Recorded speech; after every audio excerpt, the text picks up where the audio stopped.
అటు భారత్ పాకిస్తాన్ యుద్ధం నేపథ్యంలో కేంద్ర సమాచార ప్రసారాల మంత్రిత్వ శాఖ టీవీ ఛానళ్లకైతే కీలక ఆదేశాలు జారీ చేసింది. యుద్ధం జరుగుతున్న సన్నివేశాలను లైవ్ కవరేజ్ ఇవ్వకూడదంటూ స్పష్టం చేసింది. ఇలా చేయడం వల్ల శత్రు దేశానికి రహస్య సమాచారం చేరుతుందని తెలియజేయడం జరిగింది. గతంలో కార్గిల్ వార్ కావచ్చు, ముంబై ఉగ్రవాద దాడులు కావచ్చు, కాందహార్ హైజాకింగ్ సమయంలో ఇలాగే జరిగిందన్న విషయాన్ని మెన్షన్ చేస్తూ ఒక లెటర్ను రిలీజ్ చేసింది. అందుకే ఎవరు కూడా లైవ్ కవరేజ్ ఇవ్వకూడదంటూ కూడా స్పష్టం చేసింది.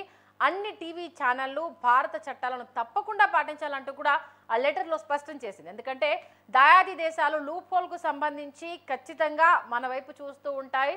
మనం గతంలో చేసిన తప్పులను ఈసారి చేయకూడదు, ఎలాంటి ఇన్స్ట్రక్షన్స్ వాళ్లకు ఇవ్వకూడదు, ఎక్కడి నుంచి దాడి జరుగుతుంది, ఏమేమి మిసైల్స్ వెళ్తున్నాయి, ఎక్కడి నుంచి మనం పాయింట్అవుట్ చేస్తున్నాం అన్న విషయంలో లైవ్ కవరేజ్ ద్వారా తెలుసుకొని జాగ్రత్త పడే అవకాశం ఉంటుంది. వాళ్ళ పైన ఎదురుదాడి చేసే అవకాశం ఉంటుంది. కాబట్టి ఖచ్చితంగా ఈ ఇన్స్ట్రక్షన్స్ అన్ని టీవీ ఛానల్స్ ఫాలో అవ్వాలంటూ కూడా లెటర్ రిలీజ్ చేయడం జరిగింది.